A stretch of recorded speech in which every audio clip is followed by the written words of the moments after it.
जाना, फिर से पढ़ना है, फिर से वो सब करना है जो मैं नहीं कर पाई थी। क्या आपका भी ऐसा मन कर रहा है? 34 साल बाद जो हमारी गवर्नमेंट ने एजुकेशन सिस्टम में चेंज लाया वो अप्रिशिएबल है। I am really very happy और शायद मेरी तरह आप लोग भी बहुत खुश होंगे। अब तक आपने बहुत सारे वीडियोस और जानकारी ले ली होगी कि एजुकेशन सिस्टम में क्या चेंजेस आए। तो हम क्या नया बात करेंगे?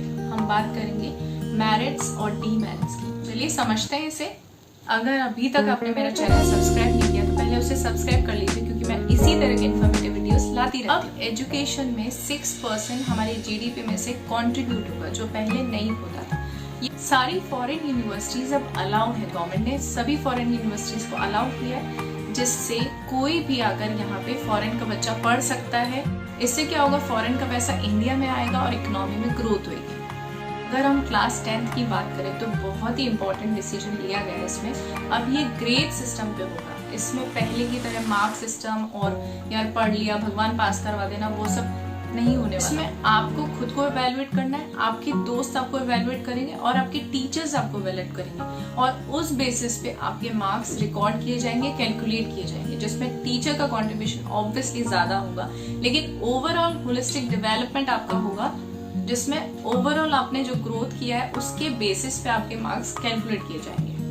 And I think it is a very good thing, क्योंकि पहले जो रट्टाफिकेशन और मार्क्स के पीछे भागते थे या सिर्फ जो सब्जेक्ट पढ़ना है, जैसे साइंस पढ़ना है, मैथ्स पढ़ना है, उसी पे जोड़ दिया जाता था, वो अब नहीं होगा। अब सारे सब्जेक्ट्स आपको इक्वली पढ़ने पड़ेंगे और उन सब पे एट पार नंबरिंग और कैलकुलेशन हुआ करेगा। स्कूलिंग 12 साल नहीं 15 साल तक। शुरू के 5 साल तक बच्चा बाल वाटिका में, जिसे हम कह सकते हैं प्री प्राइमरी स्कूलिंग ही करेगा, उसमें फर्स्ट और सेकंड क्लास भी इंक्लूडेड है।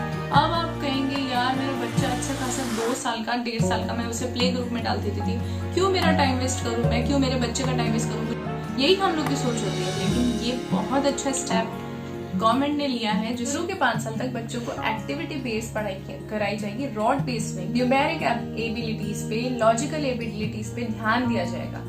उससे क्या होगा? बच्चा का ग्रॉस मोटर और फाइन मोटर स्किल्स अच्छे से डेवलप हो जाएगी। अब आप कहेंगे पहले भी तो होती थी।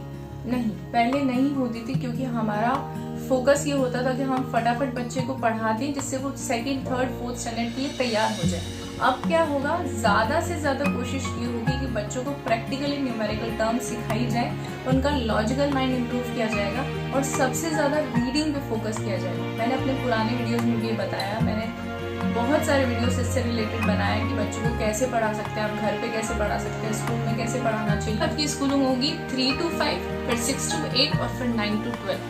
सबसे बड़ी बात, शुरू के 5 साल तक बच्चा रीजनल लैंग्वेज में एग्जाम दे सकता है, पढ़ाई कर सकता है। अब आप बोलेंगे इसमें क्या फायदा? उसमें फायदा ये है कि बहुत सारे बच्चे ऐसे हैं जिनके पेरेंट्स को रीजनल लैंग्वेज आती है, उनको कन्नड़ आती है, उनको मराठी आती है, उनको तमिल ही आती है, उनको नहीं आती इंग्लिश, उनको नहीं आती हिंदी। तो उस केस में वो घर पे भी अपने लेवल पे भी उनको हेल्प कर सकते हैं और साथ में टीचर्स उनको हेल्प करेंगे। एक बहुत अच्छी बात जो गवर्नमेंट ने की है वो है कि अब 6th स्टैंडर्ड के बाद से वोकेशनल ट्रेनिंग ले सकते हैं बच्चे। नहीं, ये बहुत अच्छी बात, कितनी अच्छी बात है कि बच्चों को 6th स्टैंडर्ड के बाद से जो वो पढ़ना चाहते हैं, जिसमें उन्हें स्पेशलाइजेशन करना है, वो 6th स्टैंडर्ड के बाद से ही कर सकते हैं। And which is a very good thing.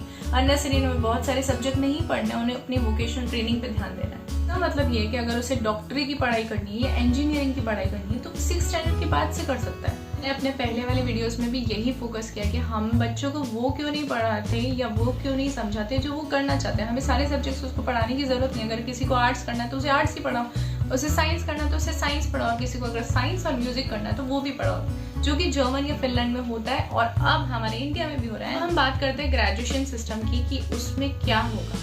अगर आप 1 साल पढ़ेंगी, दैट इज 1 ईयर अगर आप पढ़ते हैं और आपको कुछ काम होता है और आप नहीं पढ़ पाते तो आपको उसका सर्टिफिकेट मिलेगा। लेकिन जो पढ़ाई आपने की है वो आपका बैलेंस रहेगा, दैट मीन्स क्रेडिट रहेगा। समझो आपको किसी भी कारण या किसी भी वजह से वो छोड़ना पड़ा तो आप छोड़ सकते हैं और फिर बाद में भी रीज्वाइन कर सकते हैं। लेकिन ऐसा नहीं कि आप 10 साल बाद आके बोलेंगे भैया अभी तो मुझे वापस पढ़ना है, that is not possible. But yes, वो जो आपने पढ़ा है जो क्रेडिट हो जाएगा। आपने 2nd ईयर कर लिया तो आपको डिप्लोमा मिलेगा और आपने 3rd ईयर कर लिया तो आपको डिग्री मिलेगा। मतलब किसी भी केस में आपको कुछ ना कुछ क्वालिफाइड सर्टिफिकेट या पेपर हाथ में होगा जिसे आप दिखाकर कहीं पे भी कोई भी काम कर सकते हैं।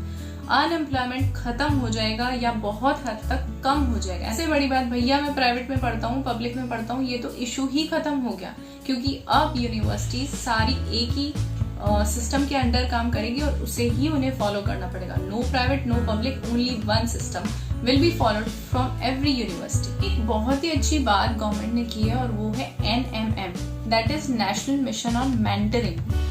कई बार ऐसा होता है बच्चे डिसाइड नहीं कर पाते कि क्या करना है, कैसे करना है, और वो कई बार छोड़ भी देते हैं कि उन्हें कुछ काम करना था और फिर वो भूल जाते हैं या फिर वो कुछ भी इशू की वजह से समझ ही नहीं पाते, कंफ्यूज जाते हैं। तो यहाँ पे गवर्नमेंट ने एक फाउंडेशन बनाया जहाँ पे उन्हें मेंटरिंग भी दी जाएगी। आपको अलग से बाहर जाके काउंसलिंग लेने की जरूरत नहीं है, they will provide this thing for you. I think it is a very very good achievement, क्योंकि कोई एक ऐसा मेंटर होना चाहिए लाइफ में जो आपको बता सके कि मुझे करना क्या है। उसके लिए अलग से टीचर होंगे and that is a very good thing. NRF, national research foundation, ये उन बच्चों के लिए बनाया गया है जो रिसर्च करना चाहते हैं। सिर्फ साइंस में नहीं, सिर्फ कॉमर्स में नहीं, सिर्फ फाइनेंस में नहीं, लेकिन हर स्ट्रीम में, जिस भी स्ट्रीम में उन्हें रिसर्च करना है वो कर सकते हैं। तो ये एक बहुत अच्छी बात है कि बच्चों को सिर्फ रिसर्च में जाना है तो वो NRF ज्वाइन करके अपने प्रोजेक्ट्स को पूरा कर सकते हैं। फाइनेंशियल हेल्प देगा उन बच्चों को जो रिसर्च करना चाहते हैं और जो अपने प्रोजेक्ट्स को सामने लाना चाहते हैं, उस पर काम करना चाहते हैं। अब MA करने के बाद MPhil करने की कोई जरूरत नहीं, सीधा आप PhD कर सकते हैं। इससे फायदा क्या होगा? ड्रॉप आउट रेशियो कम होगा, बच्चे ज्यादा अटेंडेंस दे पाएंगे, ज्यादा पढ़ेंगे, अपनी सहूलियत से पढ़ पाएंगे, लिटरेसी लेवल बढ़ेगा। गिफ्टेड चाइल्ड को भी प्रमोट किया जाएगा, वो जो पढ़ना चाहते हैं उसमें स्कॉलरशिप और बहुत सारी फैसिलिटीज उन्हें दी जाएगी और वो भी एक बहुत अच्छी बात है। सबसे अच्छी बात जो पहले की वीडियोस में मैंने बताई कि रट्टाफिकेशन पे फुल स्टॉप लगेगी। अब टीचर्स भी ऐसे नहीं पढ़ाएंगे कि मुझे वही चैप्टर से वही लाइन चाहिए और बच्चे भी वैसे नहीं पढ़ेंगे।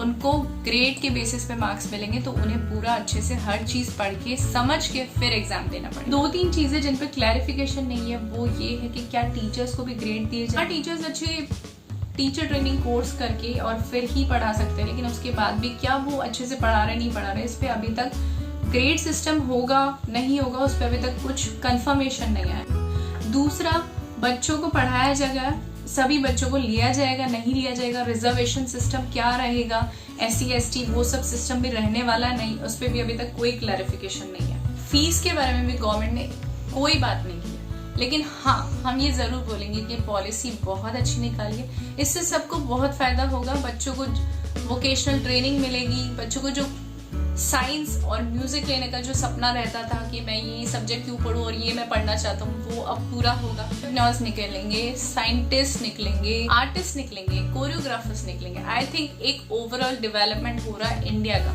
तो ये एक बहुत ही अच्छी पॉलिसी है and I really appreciate this. तो ये पॉलिसी कैसी लगी ये कमेंट करके मुझे जरूर बताइएगा, और अगर कुछ ड्रॉबैक्स आपको लगता है कि इस पॉलिसी में हैं तो वो भी मुझे जरूर बताइएगा। Thank you for watching and please if you like it, share and subscribe.